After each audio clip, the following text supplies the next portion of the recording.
ఇప్పుడు వరకు మనం టొమాటో క్రాప్ లో పెస్ట్ అంటే పురుగు, లీఫ్ మైనరు, తర్వాత కాండం దొలుచు పురుగు ఇవన్నీ అటాక్ అవ్వడం జరిగింది. దీనివల్ల చిగుర్లు, ఆకులు, పూతల్ని డ్యామేజ్ చేయడం జరుగుతూ ఉంది. దానికోసం మనం స్ప్రే చేసుకుంటున్నాము. ఎలా కలుపుకోవాలి, ఏ విధంగా కలుపుకుంటాం, తర్వాత 1 లీటర్కి ఎంత మోతాదులో కలుపుకుంటాము అన్న విషయాలు మనం డిస్కస్ చేసుకోవడం జరిగిందండి. అయితే టొమాటోలో మీరు చూసినట్లయితే ఈ విధంగా మీకు కనిపిస్తూ ఉంది ఎక్కడ చూసినా కానీ. ఈ యొక్క చూడండి, ఇదంతా లీఫ్ మైనరు ఏ విధంగా డ్యామేజ్ చేయడం జరుగుతూ ఉందో.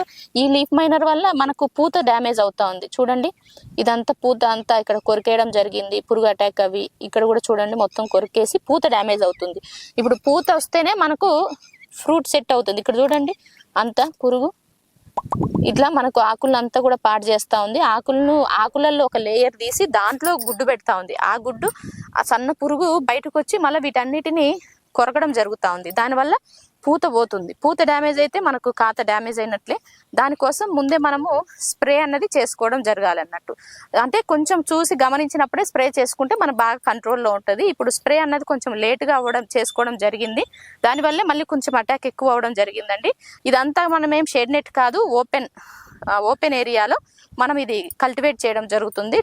టొమాటోలో క్యాబేజీ, క్యాలీఫ్లవర్, బ్రకోలీ వేసుకోవడం జరిగింది. మీరు చూసినట్లయితే దీంట్లో మళ్ళీ ఏంటిది అంటే ఇక్కడ చూడొచ్చు, ఈ క్యాబేజీ, క్యాలీఫ్లవర్, బ్రకోలీ అన్నవి చాలా హెల్దీగా ఉన్నాయి. ఇవి మొక్కలన్నీ కూడా చాలా హెల్దీగా ఉన్నాయి అన్నట్టు. దీనికోసం ముందే స్ప్రే చేస్తే ఆ పురుగు మళ్ళీ దీనికి వచ్చి అటాక్ కాకుండా ఉంటుంది అన్న ఉద్దేశంతో ఇలా స్ప్రే చేసుకోవడం జరుగుతుందండి. ఇలా స్ప్రే చేసుకున్న తర్వాత మీకు ఏంటిదంటే ఇందులో మనకు సీడ్ కెనల్ ఎక్స్ట్రాక్ట్ ఉంది. ఇక్కడ స్వీప్ అవుట్ మనం ఆముదం నూనెతో తయారు చేసుకోవడం జరిగిందని చెప్పాం కదా. ఆముదంలో ఫాస్ఫరస్ ఉంటుంది. తర్వాత ఇంకా మనకు పొటాష్ కూడా లభిస్తుంది. దాంట్లో మనం చేసుకున్న దాంట్లో పొటాష్ కూడా ఉంటుంది. తర్వాత వచ్చేసి మళ్ళీ ఇందులో మనం సీడ్ కెనల్ ఎక్స్ట్రాక్ట్స్, ఆ స్మెల్కి ఆ ఫ్లైస్ అవి ఇవి కూడా రాకుండా ఉంటాయి అన్నట్టు. అయితే మనం ఈ విధంగా ఇలా చిన్నగా మనం డ్యామేజ్ గమనించుకొని లీఫ్ మైనరు, తర్వాత పూత డ్యామేజ్, తర్వాత మనకి స్టెమ్ బోరరు, ఈ విధంగా డ్యామేజ్ అవుతుందా లేదా అన్నది చూసుకొని, ఒకవేళ అవుతుంది అంటే పురుగు ఉధృతి ఎక్కువ కాకముందే మనం స్ప్రే చేసుకోవాల్సి ఉంటుందండి. మళ్ళీ దీంట్లో దోమ అయితే అంత ఎక్కువగా లేదు. ఈ యొక్క లీఫ్ మైనర్ అన్నదే కొంచెం ఎక్కువగా ఉంది.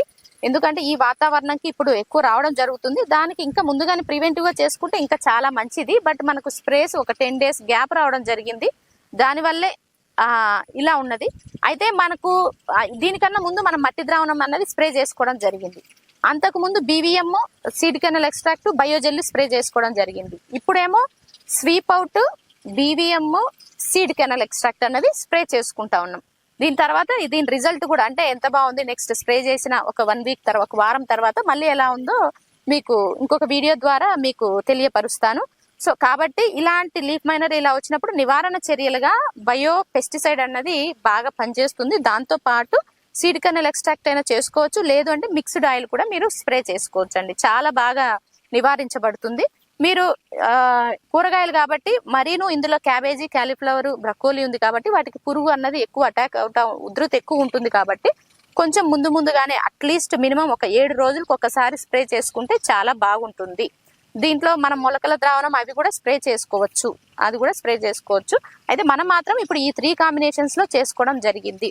ఇలా చేసుకుంటే మీకు నివారణ అన్నది చాలా బాగుంటుంది. మేము చేసే ప్రాక్టీసెస్ మీకోసం ఈ విధంగా వీడియో ద్వారా తెలియజేయడం అయింది. ఎందుకంటే ఇప్పుడు టొమాటో క్రాప్ కి రైతులు చాలా మంది అడుగుతా ఉన్నారు ఎట్లా చేసుకోవాలి ఏంటి అని. తర్వాత ఇప్పుడు మనం పెస్ట్ కోసం అంటే పురుగు కోసం చేయడం జరిగింది. నెక్స్ట్ స్ప్రే ఏం చేస్తాము అంటే బ్యాక్టీరియా తెగులు అంటే మచ్చ తెగులు, వాటి కోసం ఫంగస్, బ్యాక్టీరియా తెగుళ్ళ కోసం నెక్స్ట్ స్ప్రే చేస్తాం. ఈ విధంగా ఒకసారి పురుగుకి, ఒకసారి డిసీజ్ కి, రోగంకి, ఆ విధంగా మేము స్ప్రే చేసుకుంటా ఉంటాం. ఇందులోనే బలానికి కూడా ఇస్తామంటారు అన్నట్టు. ఇది అండి మా యొక్క ఈ స్ప్రే వీడియో.